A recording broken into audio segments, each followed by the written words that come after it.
Hey, what's going on, everybody? Welcome back. Kellen here with Droid Life, and we're taking a look today at Motorola's newest device.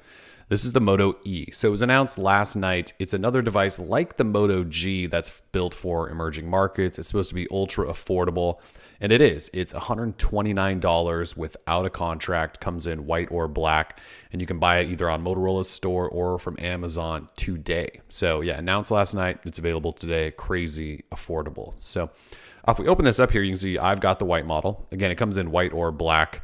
There's the device. So let's set it down real quick, though. Jump into the unboxing to make this official.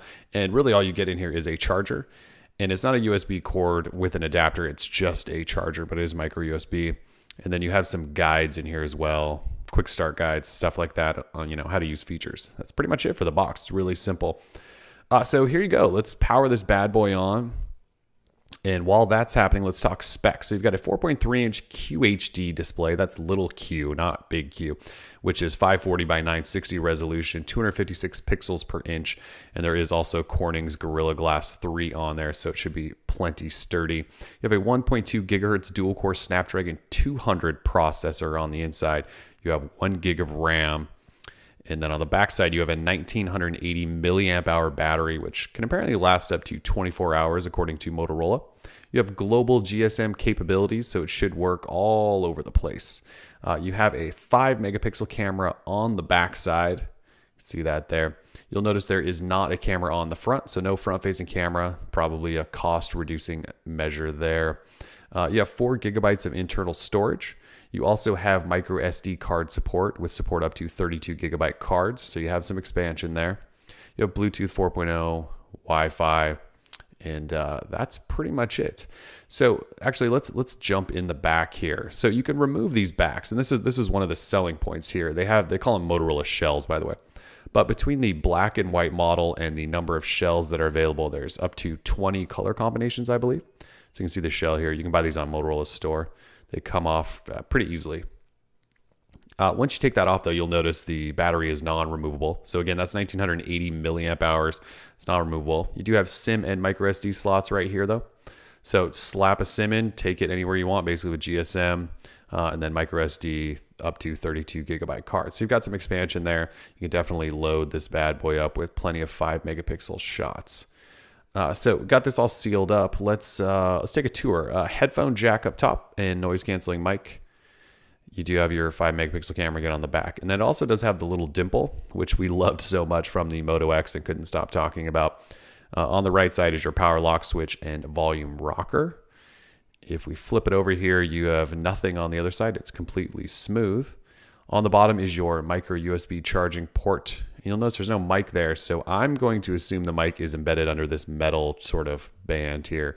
Then your speaker is up top, and again, no front-facing camera. Those are your sensors, and that's pretty much it. It's a pretty simple, minimal device. So if we jump in and look at the OS, you'll notice it is essentially stock Android. So just like what Motorola's been doing with the Moto G and Moto X, they are keeping this as stock as they can.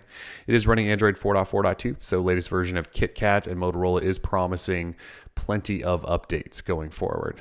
If you scroll through the settings, though, you'll notice nothing's really changed in here. You're not going to find, the twist to access the camera or active display. The Moto G doesn't have those either. Those are Moto X flagship features. But if we do jump in the camera, though, it's somewhat similar. You can essentially tap anywhere, and that will take a photo. You can also swipe around to get to the gallery and settings and things like that. So regular gallery.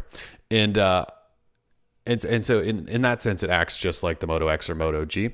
And then if you swipe from the left to right, you get into settings, which also will look familiar to anyone that owns either of those devices. So, a lot of the software is going to be the same as what you get on the Moto X, but you're not going to get, like, again, the twist action camera and stuff like that. But you'll notice in the app drawer, you do have an FM radio. So that's something unique. You'll also notice there are Motorola Migrate and Assist apps. So some of those Motorola features are there that you've seen on some of the other devices. But again, overall, it's mostly stock. It's a lot of Google apps. It does have on-screen buttons, though, so you can swipe up to get into Google Now whenever you'd like. Really, it's kind of a neat little device. It's definitely small with that 4.3-inch display. We'll probably give this some more spin. We're going to compare it to the Moto G here in just a little bit, so you guys can see that, maybe the Moto X too. we might do a full review, might just sort of give you guys some general thoughts. In hand, though, it does feel pillowy and nice. It is a tiny little guy, and Motorola has done some special things to sort of make it fit nicely in your hand, and it does. So no problems reaching notification bars and things like that.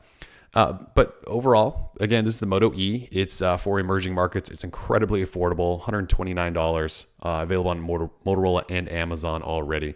So if you guys have comments or questions, want to know more about it, feel free to give us a shout. For now, we are Droid Life, and we're out. Peace.